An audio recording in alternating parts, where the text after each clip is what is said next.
What's good, everybody? It's your boy Big Nate. Welcome to Big Nate's Book Reviews, home of the best book reviews. And today we are reviewing The Three Body Problem by Liu Cixin. So I got my doobie right here. It is ready to be sparked. And today we are smoking this one for Liu Cixin. I think that's how you say his name, but I don't know. So, all right, here we go. If you got yours at home, go ahead and spark that.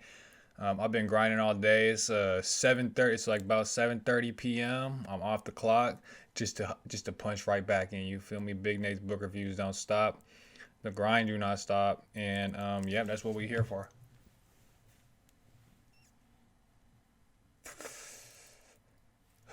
Stand by. Yeah, the doobie sparked. The doobie is sparked, therefore we can proceed. So, okay, The Three Body Problem. This was a wild ride from start to finish. So, this book was published in 2008. It was nominated for the Nebula, and it was the first Asian novel ever to get the Hugo, which kind of surprised me, but just lends further, like, I'm surprised it took this long for an Asian novel to win the Hugo, but just further evidence that we are, in fact, as I say, in Asian Renaissance. It is Asian season, and shout out to Liu Cixin for being the first Asian author to get the novel, the Hugo for like best, some shit, something about best novel. Yep, and among other, it got like nominated and got a bunch of other awards. Those are just the two that I know, the Nebula and the Hugo. But among other things, it has been like, it's just kind of like a critically acclaimed book. Like, there's just a bunch of people that have said good things about it. For instance, Barack Obama himself. I swear I've read like 3 books on this channel that Obama has like commented on. He said wildly imaginative, so you got to give him that. George R. Martin, breakthrough book, philosophical speculation, cosmology, blah blah blah. Who else? Kim Stanley Robinson, and just like kind of a bunch of people. So this book is kind of like loved by big people in the field. It's getting a lot of love in it, and I think it deserves it. And even like it's been like what, 15 years, something like that, since this book was published. But I imagine it took some time to get translated, to make the rounds, like in the U.S. I guess, I don't know, because I just say that because I know at least in the U.S. this book is popping, continues to be popping, and I almost feel like it might even get even more of a resurgence because for one, they're making a series into it. So making it into a series. So anyway, this book is lit, but let's get into it. So, and it's all deserved, I would say. It's all deserved. It's well deserved. So, okay.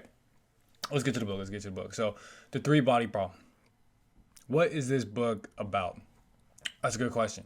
It's a tough one to answer because there's sort of like a whole bunch of different things happening in this book, and kind of throughout there's not an obvious connection. There's not an obvious thing sort of making all the things that are happening coherent. So, okay, actually, for one, if you have not read the back of this book, I would say don't, or like the description, the general description, because to me that was like the biggest spoiler of the book. I thought it's like in the back of the book, so I'm like, okay, this is the premise, but honestly, that's not really what the book is about till like the end.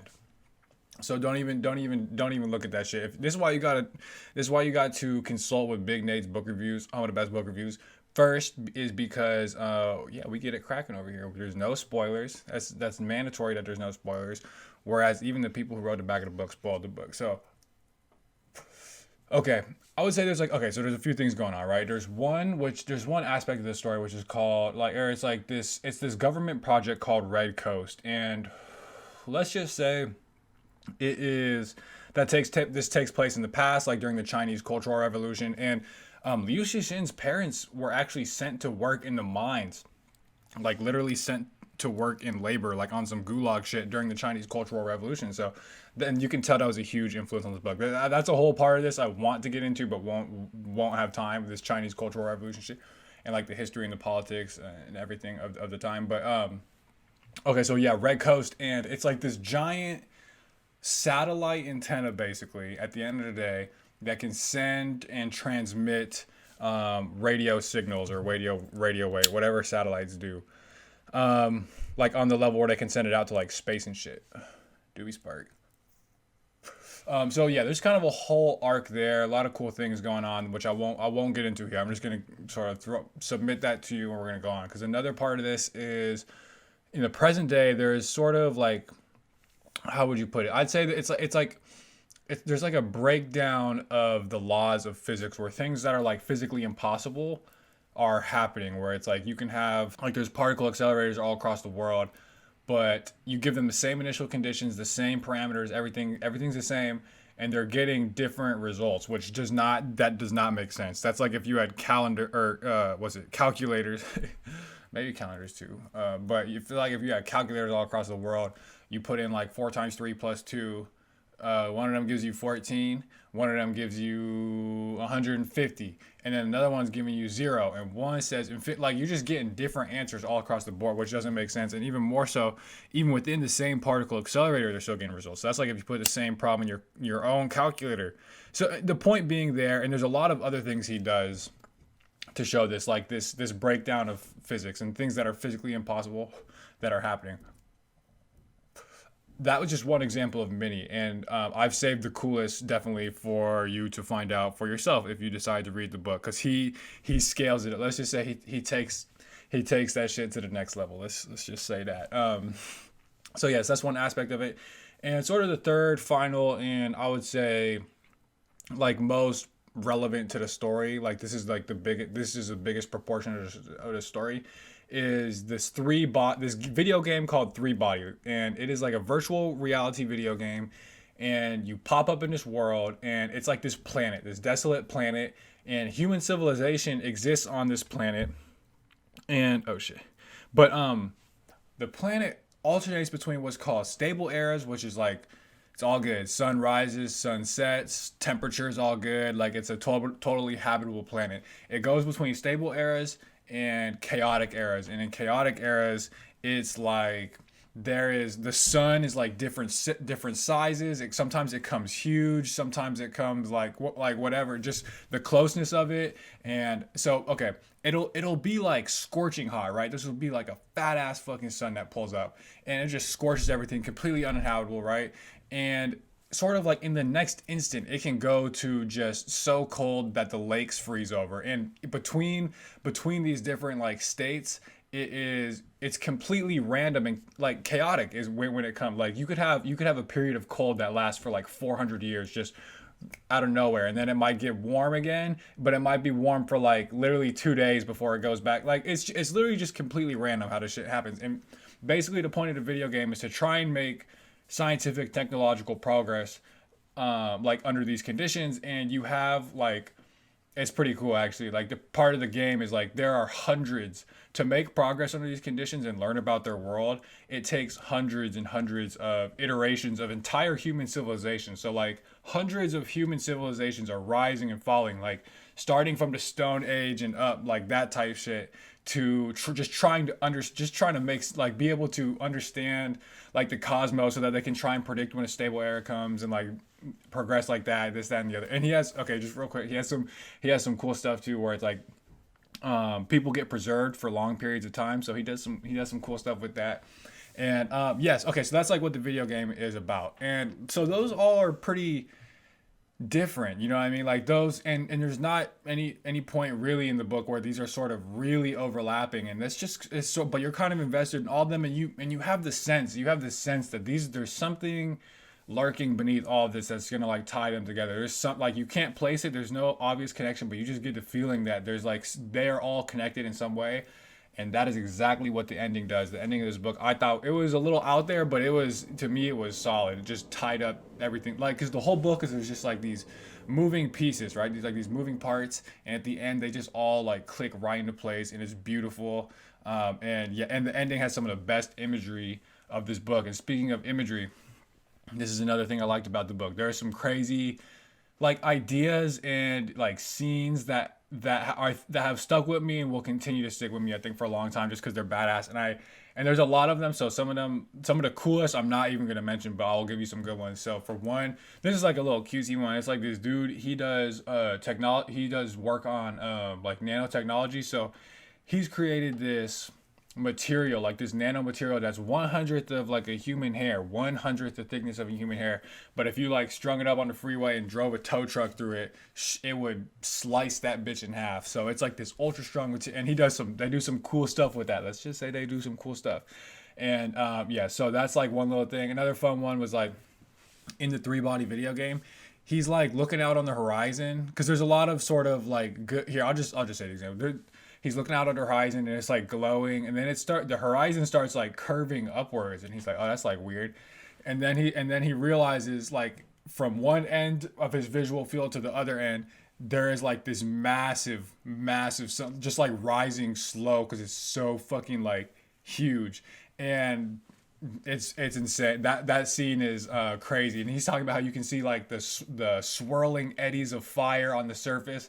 And I'll just say he does some cool stuff with like gravity, because like the sun is, so he does some cool stuff with gravity. So it's, you can tell what I mean, where like this book is just like, it's one of them, where it's almost like action sci-fi, just badass shit, but also just a great story. But okay, so another one I want to say, and I will say, to me, this is one of the cooler examples of the book. So if you don't want to hear this one, like, skip forward or whatever. But I think it's a good one, and there's plenty more where this comes from. And I think if you like this, it's kind of representative of the type of things that he's doing in this book. So there's like, at some point, human civilization progresses under these in the three body world, and long story short, they come upon the principles of computing, like of binary computation. And Liu Cixin was actually a computer engineer, so just another thing with another influence. And what they do, because they don't have electricity, they don't have like mechanics or just like material, like they're not able to make circuits or anything like this, but they have the same principle. So like they come up with this like million person computer that is like made up of humans. Like each human is like a node, like a unit in this huge motherboard circuit computer type thing, and it's like literally millions of human beings, and they're all trained on like some binary operation, and they use it to like fucking like calculate differential equations to try and like understand the nature, just crazy shit. And like that scene is crazy because he's talking about how he's like looking down from like a mountain or some shit, and there's like this ocean of just people of color and light, and like they're, because the computer is doing its thing, and the computer glitches at one point too, which is like, oh yeah, there's just a lot of cool shit like that in this book. Those were some cool, that was like one of my favorite parts of the books, honestly, but some of my favorite are at the very end, because that shit is crazy. So okay, anyway, yeah, I could go on, but I'll stop there. And something else about this book I want to talk about is just like the themes, of course. Like, what's this book really about conceptually?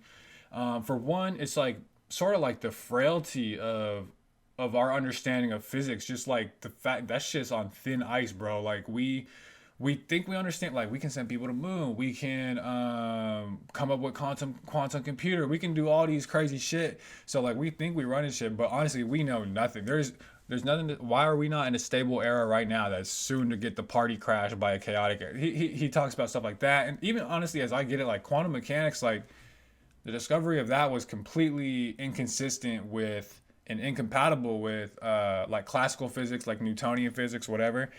And we still don't get that shit. And it kind of like rocked physics world, if as I understand it. But so there's just like that idea that it's just like everything we know about the world could just change in an instant. And on top of that, just like our sort of puniness, our cosmological puniness in the universe, where it's like we one form of life on one single planet in one single solar system, which is millions, billions in the galaxy, and there's billion galaxies in space. You know, that kind of stuff, just making we occupy such a tiny, infinitesimally small piece of the universe, and he just drills that in there. And of course, with that comes the question of extraterrestrial life. Like, in the universe is either full of intelligent life just throughout the whole thing, we're just not close enough to find it or whatever. It's either full of intelligent life, or we're like alone, and we are like the only form of intelligent life. And both of those have interesting implications that he talks about and sort of explores. So that's always kind of fun, and it's like it's on some space shit kind of. So it was bound to talk about that. But another thing too is sort of like humans ability to, like, we need somebody to save us from ourselves, basically, because we are dropping the ball. We have ecological devastation. We have like fucked our world ecologically beyond repair already. And so it's even more, what's the word, prescient, that stuff, because it's only gotten worse in climate change. What else? We got like fucking nuclear warfare that we have used before. We have honestly used nuclear warfare on a country. Like, we have done that, and there are world wars, and there are authoritarian governments like on some gulag and Chinese Cultural Revolution. Like, he does a good job of like making those seem deplorable. Like, like the full extent of what went on. So anyway, all that is to say that yeah, like, do we need some form of outside intervention? Because if things are left to us, like, we're gonna just gonna continue fucking ourselves up and just like wipe ourselves out. So that's part of it. And then I also want to say, okay, so like, just real quick, because I feel like I've been talking way too long already. This book too is so, it's very like Chinese, and what I mean by that is it draws on like a whole different set of culture, politics, history, values, everything like that, to the point where it's like, so this book is translated by Ken Liu, who has a cool short story, The Paper Menagerie. Not cool, like, I mean, it's cool, but that shit is fucking sad. Basically, you a little weird if you don't cry during The Paper Menagerie, I'm not gonna lie. By Ken Liu. He has some other books I want to read. Anyway, his translation was like invaluable to this text. It added so much. And he was just, because there's so many things that are just completely out of context for a non-Chinese or perhaps like non-Eastern reader, that it's like we don't even know. And it just goes to show how much of your own culture perspective is, how much of a part of your story that actually is. So that was like an interesting experience for me, honestly. I don't think I've had anything quite like this, where it's like, because he's referencing like historical events like tsunamis that happened in China and stuff like that, like just very things very specific to China's history and politics and things like that. And it's great, it's dope. So okay, we got to wrap this up, so I'm gonna hurry up. So I'm gonna give this book, I had said B plus at first, but the more I think about it, I'm kind of like A minus, somewhere around there. And which might seem kind of high, because actually there's, I'm not gonna lie, there's quite a bit, so there's flaws in this book, definitely. So for one, the writing is bad, if you ask me. Like, I don't know how else to put it besides just like it's not good. It's not like slow bad, like there's bad writing that is bad because it's like just slow, it's like a slog to get through.